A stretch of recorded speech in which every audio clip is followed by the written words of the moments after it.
Bueno, bienvenidos y bienvenidas a esta charla que nos va a dar el profesor Gustavo Enrique Petean de la Universidad Federal de Guayas, de Brasil. El profesor está de visita en la Facultad de Ingeniería Química, en la UNL, por un periodo de 2 semanas, en el marco de un programa de movilidad que se llama Escala de docentes del Grupo AUGEME, de la red AUGEME, que es la red de Asociación de Universidades del Grupo Montevideo, que quizás en el caso de los estudiantes lo pueden conocer por las movilidades de estudiantes en PEIMES. Bueno, el profesor aplicó por medio de un contacto con la profesora Gabriela Henning para hacer una estancia de docencia y de investigación con Gabriela y su equipo en la Facultad de Ingeniería Química, así que nos está acompañando esta semana y la semana próxima. Y en ese marco va a compartirnos hoy su charla sobre los cambios en el sistema de producción ganadera y los impactos en la intensificación del trabajo en los frigoríficos de Brasil. Gustavo es graduado en Administración y tiene una maestría y un doctorado también en Administración, porque las ciencias económicas venimos también a tener que ver con las ingenierías. Su posgrado lo hizo en la Universidad de Mato Grosso, Sur, muy bien, gracias, esto porque no tenía para leer el CV. Y ahora está trabajando en Guayas, así que él se va a presentar seguramente y nos va a compartir su disertación. Así que muy bienvenido nuevamente a la Facultad de Ingeniería Química, gracias por estar acá y el escenario es tuyo. Muchas gracias. Gracias. No, Bueno, por favor, y si Gabriela querías hacer algo también. No, después. Perfecto. Gracias. Perdón, yo no hablo muy bien espanhol, vou falar em português. Mas eu vou fazer de forma pausada e tentado compreender bem o espanhol e a gente consegue conversar bem, tá? É um prazer estar aqui, muito obrigado, Tito, obrigado por receber. E eu vou tentar compartilhar um pouquinho sobre uma experiência do meu doutorado, que foi na investigação com os frigoríficos e a identificação do trabalho dos frigoríficos, né? Como que aconteceu. Trazer um pouquinho sobre a história dos frigoríficos no Brasil e sua formação, de como se formam, né, frigoríficos. O consumo da carne in natura é muito recente. No Brasil, especificamente, na década de 60. Antes da década de 60, normalmente se consumia carne seca ou a carne salgada. E aí, por conta do clima muito quente, era muito difícil conseguir transportar a carne depois de abatida, né? Nós temos um processo geográfico no Brasil, um espaço, que é o Pantanal, um espaço de alagados, muito parecido com a região de Santa Fé. Nesses campos alagados, se tinha um gado selvagem, e aí se construíram, então, um frigorífico numa cidade que chama Cáceres, que não era um frigorífico na época, mas era um saladeiro, um lugar que se salgava as carnes, mais ou menos no século XIX, século XVIII. E eles saíam de Cáceres por barco, descia pelo Rio Paraguai, depois no Rio Paraná, e subia essa carne salgada para ser vendida no Rio de Janeiro, que era a capital do Brasil, né? Esse saladeiro, que hoje é um frigorífico, né, mas essa saladeria, é uma das grandes indústrias do Brasil no século XVIII, século XIX. Se não a maior indústria fora da região mais do litoral, mais próximo do mar, né? Depois eu vou mostrar um mapinha do Brasil e mostrar onde nós estamos situados, né? Mas essa carne salgada, essa carne em lata, era um dos grandes produtos que se fabricava ali e aproveitava o gado selvagem que se tinha nos campos. Então não havia as fazendas, as gananderias, como se tem hoje, né? E aí esses gados selvagens eram abatidos. Lá se produziam, essa indústria foi se transformando, temos algum registro de um processamento do fígado para a produção de remédio já no século XX, mais ou menos da década de 20, década de 30. E esse espaço em Cáceres era muito, muito desenvolvido para eles, né? Lá no século XIX, século XX.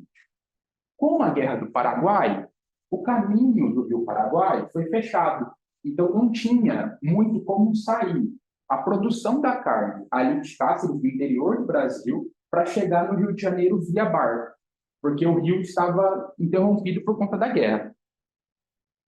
Teriam que transportar o gado via terra do Brasil, ali de Cáceres, para o próximo do Rio de Janeiro. Mas é muito longe e tem muitos rios que cortam. E esses rios têm uma dificuldade, são rios muito grandes, né? Que os gados morriam muito na travessia. Era uma travessia muito difícil de ser feita.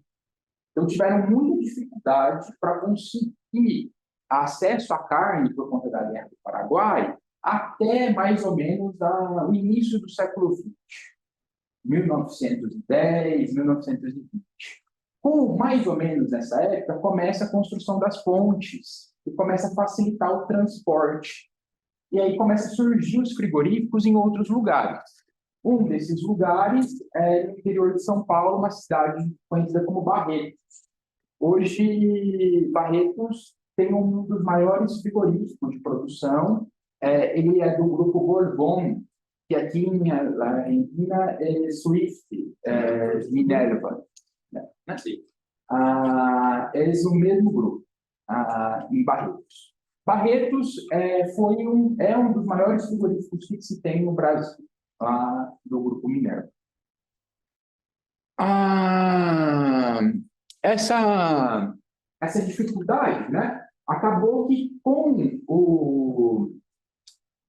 as pontes, ou a facilitação do transporte, o trem que foi colocado em Campo Grande, mais ou menos na década de 50, facilitou o transporte do gado, do abatido já, por conta dos vagões frigoríficos. Então, na década de 50, década de 60, começa os vagões frigoríficos, né? Os vagões frigoríficos, o transporte através de vagão frigorífico é o que possibilita o consumo da carne. Você tem como estocar ela. As geladeiras fazem a diferença no consumo da carne, principalmente no Brasil, por conta do clima muito quente. Então, você conseguia fazer o transporte da carne resfriada através dos vagões. E aí, a partir da década de 60, se intensifica, aumenta o número da produção de gado, produção dos frigoríficos, nessa região do Centro-Oeste, por conta do transporte, fica mais fácil para se transportar para o estado de São Paulo. Aqui eu trago, são duas fotos do Pantanal. O gado ainda hoje é criado nesses alagados, mais ou menos 3 ou 4 meses do ano, com bastante água, como está na foto. O outro, essa é uma espécie, chama gado pantaneiro, boi pantaneiro, bovino pantaneiro. Ele é uma espécie específica, nativa dali. Ele tem algumas vantagens em relação a outras raças bovinas. Como ele fica num tempo no alagado, ele tem características genéticas que não cria nenhuma doença nas patas. O outro gado, se ficar muito tempo no alagado, ele vai machucando as patas. E hoje, eles estão voltando, deixando, em alguns lugares que trabalham com esse gado em lugares mais alagados, eles estão voltando a essa espécie pantaneira, talvez com alguma melhoria genética por conta da carcaça, para melhor carne, melhor cobertura de gordura, né, de grachos, mas voltando com o gado pantaneiro, porque ele resiste melhor a esse tempo alagado, nesse espaço do Mato Grosso do Sul. Vou falar também um pouquinho aqui sobre como que o acesso aos dados, aonde estão as informações que eu usei para minha pesquisa no doutorado, como que, se vocês quiserem acesso, aonde elas se encontram.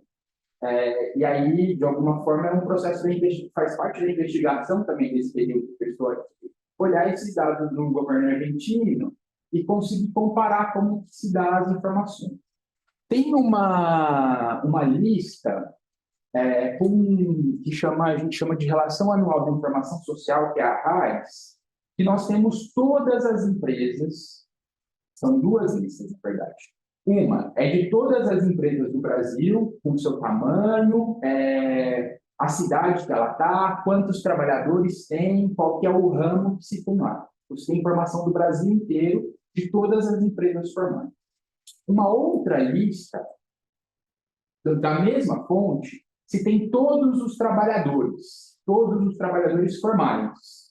Então, todas as empresas que têm atividade formal, ele é obrigado pelo governo a mandar o nome de todos, não o nome, né? Mas todos os trabalhadores, quando que entra, quando que se rompe o contrato de trabalho, quanto que ganha, de todos os trabalhadores. É uma lista imensa. E aí eu fiz o recorte específico do estado do Mato Grosso do Sul e dos trabalhadores dos frigoríficos. Dos frigoríficos não só de gado, mas também de aves e de porcinos. Aves e porcinos. E aí eu vou mostrar um pouquinho de como se dá a distribuição dessas empresas, né, no Brasil, daqui a pouco. A RAIS, então, trabalha com os trabalhadores, né? O sistema de informação do controle da venda dos gados, do abate, das faenas do ganado, é específico de um outro setor, que é o Ministério de Agricultura, em sigla MAPA. Aqui, muito parecido com o SENASA. Essas informações, elas são mais restritas e tem uma diferença. Quando o gado que é abatido no estado ou em uma província para ser vendido para outra província, lá no Brasil, em outro estado, ele precisa desse registro federal, que a gente chama de CIF. O CIF as informações estão em cada estado. Então, para eu conseguir as informações do Brasil inteiro, eu preciso ir em cada um dos estados que eles não possuem, ou não possuíam, ou não disponibilizam essas informações para o Brasil inteiro. Então, do Mato Grosso do Sul, eu fui pessoalmente no mapa da região do Mato Grosso do Sul e peguei as informações do Mato Grosso do Sul. Para Goiás, a mesma coisa. Eu tive que ir em Goiás. Então, com um Brasil muito grande, é muito difícil conseguir essa informação. Isso exclusivamente ou apenas dos frigoríficos que abatem podem vender a carne no Brasil inteiro. Que são também os frigoríficos que normalmente têm o controle de exportação. Então, os frigoríficos que têm CIF são os que também exportam. Aí, o controle de exportação é feito por uma equipe que vem normalmente de fora, né, do país que vai receber essa carne e vem fazer a inspeção. Quando se vende dentro do estado, dentro da província, quem faz o controle é o estado. Dentro da província faz o controle. Então, é outro órgão. E aí, as informações elas não se cruzam. Então, não se tem exatamente a quantidade de gado abatido em um determinado estado, uma determinada província. Não se sabe, como se tem aqui. Essa informação aqui é mais acessível, mais fácil de ser disponibilizada. Lá não se tem, lá se teria que... são órgãos que não se conversam, eles não, ou pelo menos não aparecem essas informações juntas. Isso é muito ruim, né? Então, para a gente conseguir ter um panorama geral do Brasil, teria que visitar os 27 estados, as províncias do Brasil, em 2 lugares, um no federal e um das províncias.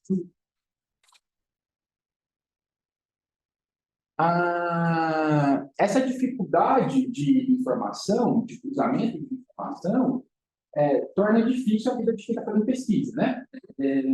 É muito complexo conseguir saber quantas cabeças de gado realmente foram abatidas, né, pelas faenas de ganado, em uma província, no país, no Brasil.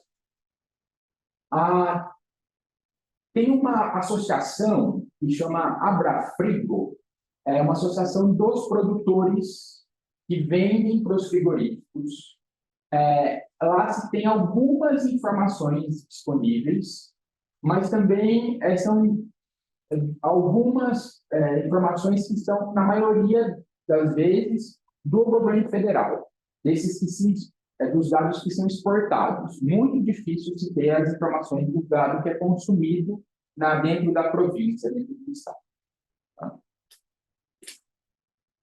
Tá? Nós temos no Brasil hoje 4, na verdade são quase 3, porque recentemente um fez a compra do outro, né? 3 grandes grupos frigoríficos, que são os grupos que estão listados na Bolsa, né? Os 4, JBS, BRF, Marfrig e Minerva. Marfrig e Minerva, recente, estão numa junção, virando um grupo só, né? JBS y Minerva también, Como? que son un mismo grupo económico. Sim, a Marfrig e Minerva. Y los dos, y el otro también, ¿no? Acá en Argentina, por lo menos. No, mas a JBS era dona da Swift. A Swift da Argentina foi vendida para a Minerva. Que tem cruzado. Sim, em 2018, 2017. Mas a JBS mantém a marca Swift no Brasil e nos Estados Unidos a marca Swift é da JBS. Aí, em específico, na Argentina, Uruguai, Paraguai e Bolívia, a JBS vendeu o Swift para a Minerva. E hoje a Marfrig e a Minerva a Minerva comprou a Marfrig. Tem uns 10 dias. Saiu a notícia. Porque acá es tan grande como Minerva, digamos.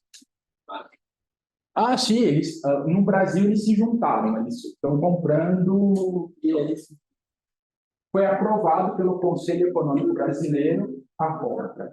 Então, hoje, a partir dos próximos meses, próximos anos, os produtores terão 2 grandes frigoríficos para vender, ou para Minerva e Marfrig ou para JBS. Y si antes de la compra eran los más grandes del mundo, o sea que... A JBS tem feito, desde 2010, mais ou menos, a compra de frigoríficos menores no Brasil, frigoríficos pequenos, e eles fecham os frigoríficos e vão abater carne em um único lugar. Então, na minha cidade, lá em Goiás, tinha um frigorífico com mais ou menos 200 trabalhadores, foi fechado, foi comprado pela JBS, arrendado pela JBS, e eles fecharam o frigorífico.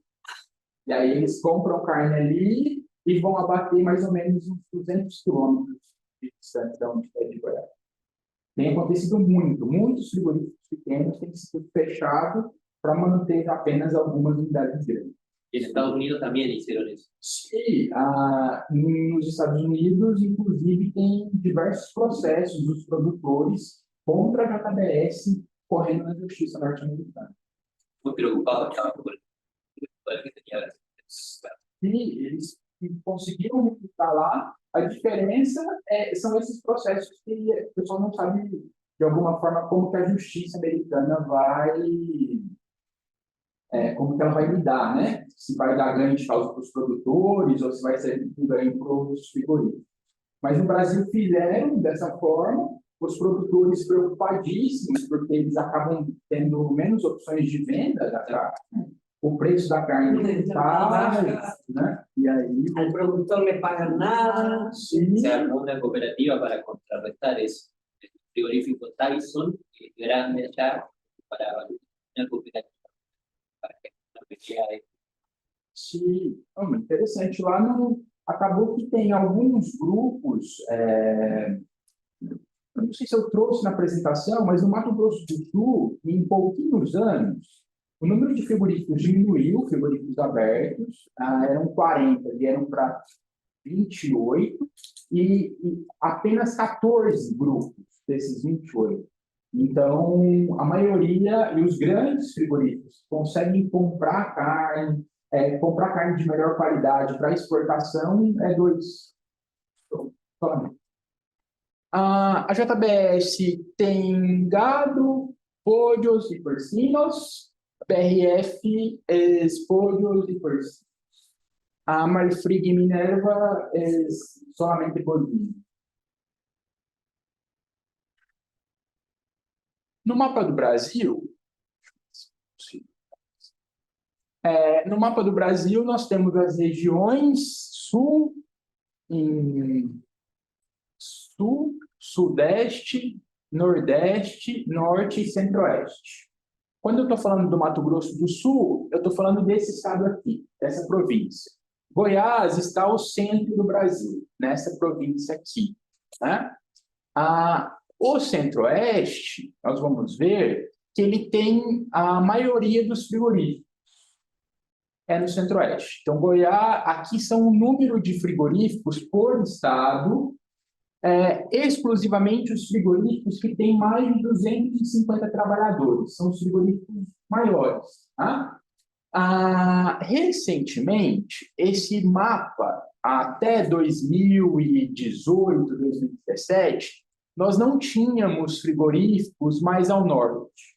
É um fenômeno muito recente, depois, mais ou menos, de 2016, 2017, por conta do avanço da pecuária para a área de floresta amazônica.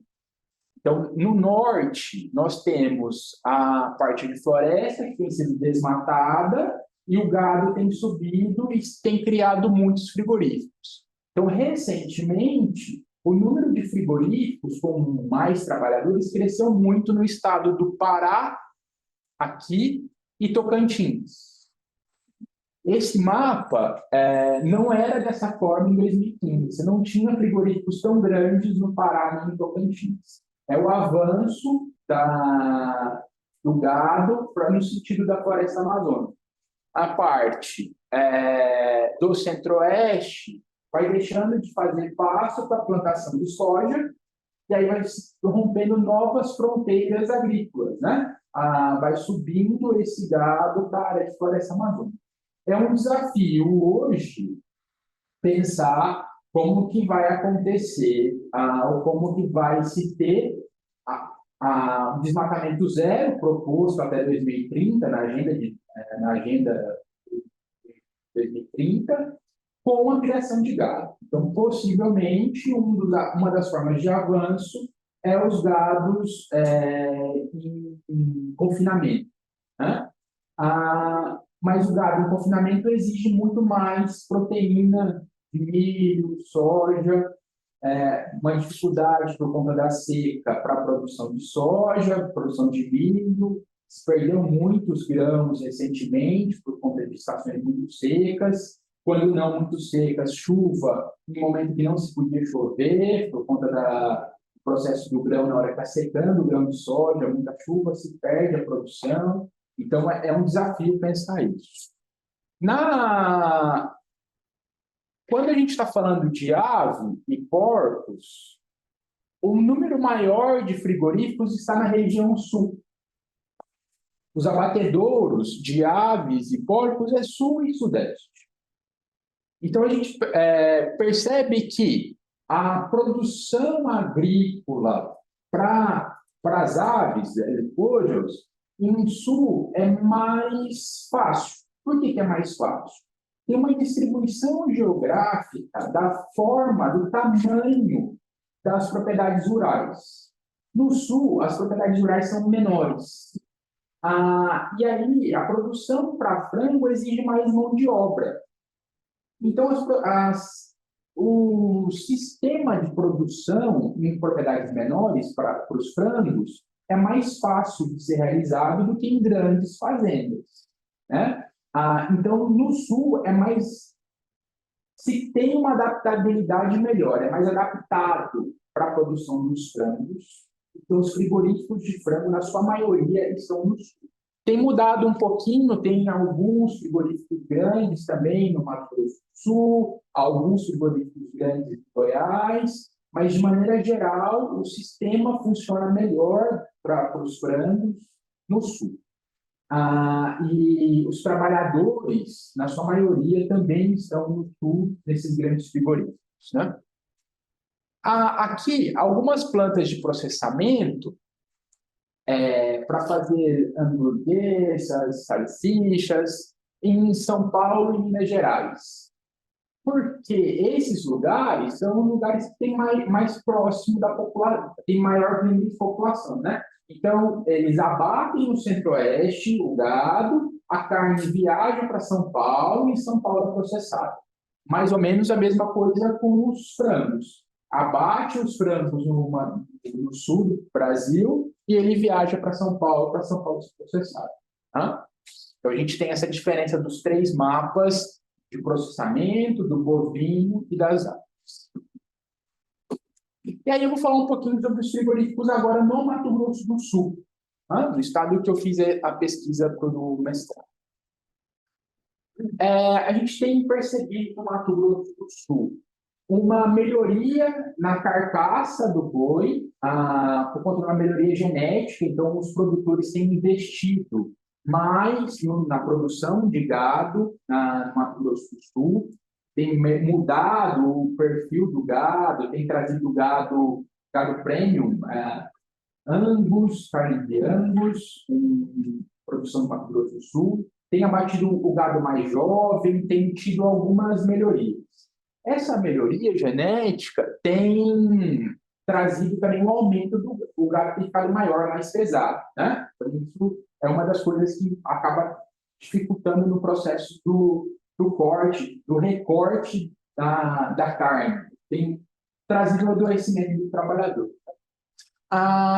Tem uma busca dos frigoríficos na padronização da carcaça. Então, é importante que os lotes do bovino mais ou menos sejam parecidos. O frigorífico premia o produtor que entrega um lote de gado com cobertura uniforme, mais ou menos todo mundo com o mesmo padrão, porque para o frigorífico é muito ruim ter um gado A e um gado E de cobertura, né? Tem tido uma preocupação para trazer elementos de que eles estão chamando lá de boi verde ou ganado sustentável, com uma integração, e aí tem um processo de integração floresta e pecuária. É uma coisa que tem sido colocada lá no Mato Grosso do Sul, e, inclusive, isso tem melhorado a qualidade da carne, melhorado a qualidade do gado, porque é um gado de sombra, um gado sombreado, então o gado tem menos estresse térmico. Né? E aí também é uma forma que a pecuária encontrou, o produtor da pecuária encontrou, para que consiga ter um impacto menor do aquecimento global. Porque o gado produz metano e, de alguma forma, isso impacta muito, né, no aquecimento global. Aqui eu trouxe uma foto dessa integração floresta-pecuária. Para essa integração, as árvores não podem ser utilizadas para carvão nem para queima, normalmente para madeira mesmo, para construção.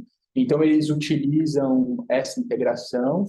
E é muito recente essa forma de pesquisa, e tem trazido benefício o boi tem criado um gado mais uniforme, mais padronizado, com melhor terminação. Normalmente, esse gado tem ido para exportação. A exportação do Brasil para gado ainda é muito tímida comparado com a Argentina, né? Mas é um gado que tem ido para exportação, principalmente no mercado chinês, na sua maioria, ou no frigorífico do Mato Grosso do Sul tem abatido muito para o Oriente Médio, pelo halal. Então, eles têm usado essa forma de abate, levado isso para exportar essa carne para o Oriente Médio.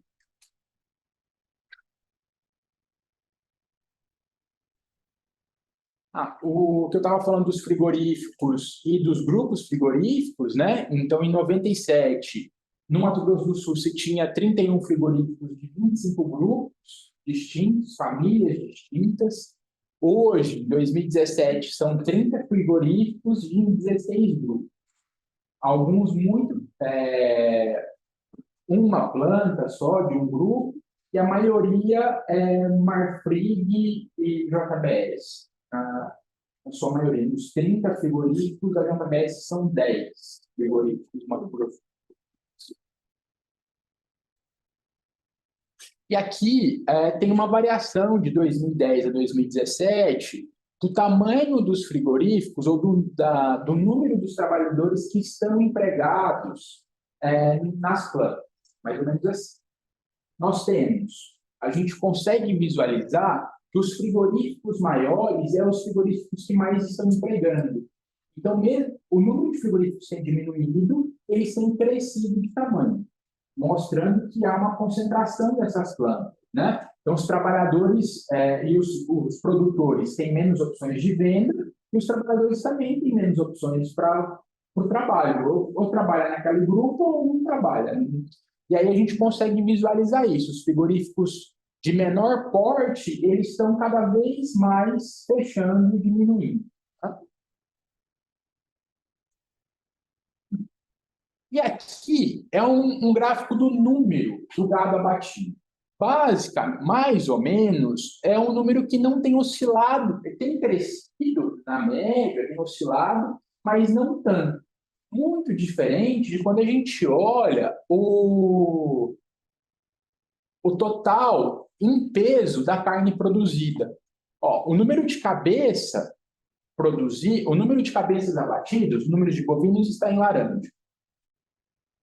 Mais ou menos se mantém, só que a carne produzida ela tem crescido. Em azul é o número de trabalhadores empregados nos frigoríficos. A gente observa que o número dos trabalhadores ele não cresce ao mesmo tanto que se tem produzido mais carne. Então, eles mais ou menos mantêm padronizando o trabalhador pelo número de cabeças abatidas. Né? Mas tem sido um gado mais pesado. E isso tem gerado intensificação do trabalho. Essa intensificação do trabalho, o trabalhador trabalhando com esse gado mais pesado, com peças maiores, ele tem adoecido. O trabalhador adoecido, a gente pegou como informação de trabalhador adoecido, lá naquela relação anual, que eu falei, naquela lista dos trabalhadores, aqueles trabalhadores que ficaram longe do trabalho 360 dias no ano. Então, ele não trabalhou quase durante o ano. Em 2012, eram 780 trabalhadores, em 2017, quase o dobro. Então, cada vez mais, o número de trabalhadores que está longe do trabalho tem aumentado, tem crescido. Né? E aí, esse número, mais ou menos 5% de todos os trabalhadores de frigorífico do estado do Mato Grosso. Esse é um efeito que a gente consegue visualizar em outras informações.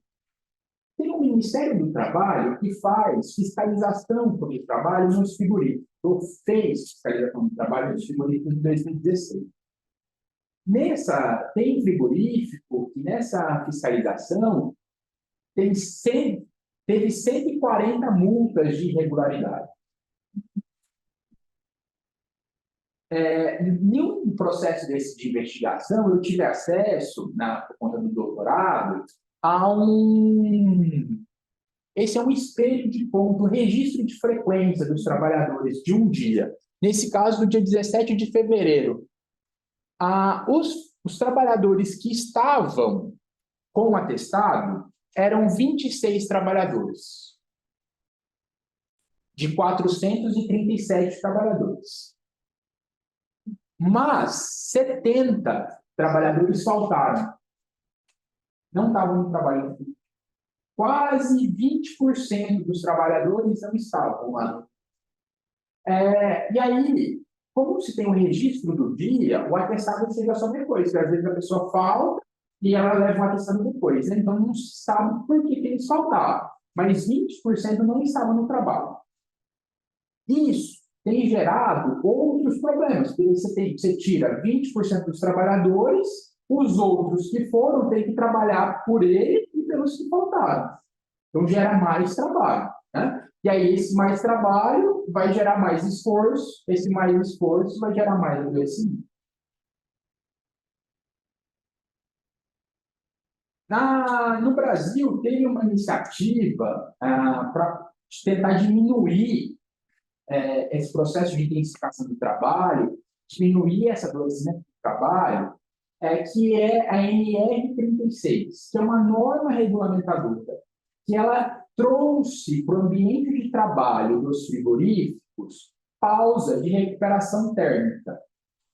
Normalmente, essas pausas de recuperação térmica, nas regras, elas funcionam, o pessoal começa a trabalhar às 6 horas da manhã, depois de trabalhar 1h40, tem uma pausa de 20 minutos, eles saem do lugar de trabalho, vão para um lugar que normalmente um lugar mais quente, né, para poder fazer a recuperação. Esses 20 minutos, então, eles saem desse ambiente mais frio. Como o Brasil é um pouco mais quente, tem você tem um mapa dentro do Brasil sobre a distribuição de temperatura nos estados, né? Então, tem estado que é ainda mais quente, esse tempo de descanso aumenta um pouquinho mais, é um pouco mais amplo, mais largo. Mas, normalmente, no sul, principalmente, no centro-oeste, trabalha com esse horário. Trabalha um pouco, descansa 20 minutos. Depois retorna às 8, às 9h40 faz uma outra pausa, retorna às 10, às 11h30 vai para o almoço. 1 hora de almoço, faz uma terceira pausa às 14h10, retorna para o trabalho às 14h30 e aí termina o trabalho às 3h48, 3h50. Eles vão para casa ou começam um outro turno. Tem frigorífico que, às vezes, tem 3 turnos, né? Trabalham direto em 24 horas, dependendo da época. Na NR36, a norma, ela foi pensada e foi trabalhada e discutida, principalmente nos frigoríficos de abate de aves, para as aves. Os trabalhadores que trabalham com frango, pojos. Nos frigoríficos, ou nas regiões que se tem mais frigoríficos das aves, a NR36 conseguiu estagnar o número de adoecimento dos trabalhadores. Então, depois da NR36, não houve um aumento do número dos trabalhadores adoecidos. Ela tem oscilado, mas mantido a média. A NR36 é aqui de 2013, a gente consegue visualizar numa série muito curta ainda, mas a gente consegue visualizar que para os frigoríficos de frango, mais ou menos, melhorou a situação. Se manteve, pelo menos. O problema é nos frigoríficos de gado. Os frigoríficos de gado, nos estados que têm mais frigoríficos de gado, o número de adoecimento tem aumentado muito. Tem se alargado, crescido. E isso é uma preocupação que nós temos de como pensar essa diminuição. Uma das possibilidades é a ampliação das tecnologias, né? Então, trazer inteligência artificial para conseguir fazer os recortes. Tem algumas plantas na Austrália para frigorífico de ovinos, que o processamento, depois do abate, mas o corte é quase todo automático, já. O problema do boi é que ele é muito grande, né? É mais difícil, mas os recortes menores, talvez, é possível um processo de automação. Aí a gente tem que pensar os outros impactos da automação, né? Perda de emprego, talvez, mas é uma possibilidade. Uma integração entre a automação e o trabalho manual, né?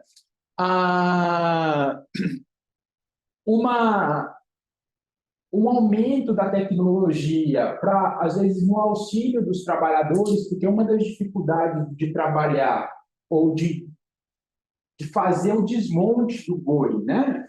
É o trabalhar com a faca erguida, então dá muito problema nas articulações, nos tendões, se trabalha muito com o braço levantado, braço erguido. Às vezes, um exoesqueleto poderia ser uma alternativa, dependendo de conforme está se pensando isso, né? mas exige investimento, né? E aí ou se faz investimento voluntário, que é muito difícil, ou se faz uma exigência para esses trabalhadores, né? Uma outra solução seria um respeito maior a um número máximo de 2 horas extras. Então, a jornada de trabalho normalmente tem sido de 8 horas, 9 horas de trabalho, ela até 11 horas.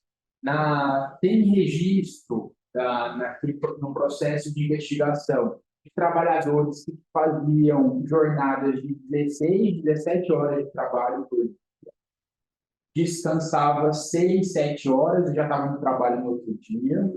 Então, se respeitar 2 horas extras já seria uma forma de evitar adoecimento, de evitar sobrecarga de trabalho, né?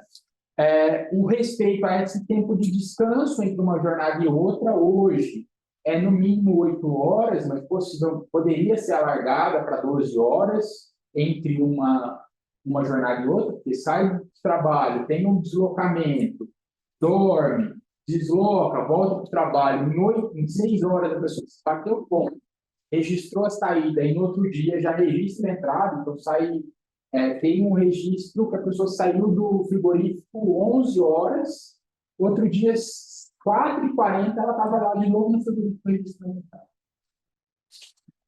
E aí uma maior fiscalização para essas operações ilegais. O Ministério do Trabalho, nos últimos 5 anos, foi desmontado. Durante o governo Bolsonaro, deixou de ser o Ministério do Trabalho, virou uma secretaria dentro do Ministério da Economia, voltou hoje volta a ser o Ministério do Trabalho, né? Mas as fiscalizações, não se teve histórico de fiscalização dos frigoríficos. A última fiscalização que se teve, grande, com todos os fiscais de trabalho, pensando nisso, foi em 2016. Então, foi essa que eu tive acesso para fazer a pesquisa, assim, com coisas terríveis sobre a jornada de trabalho, como isso acontecia, e aí isso precisa melhorar.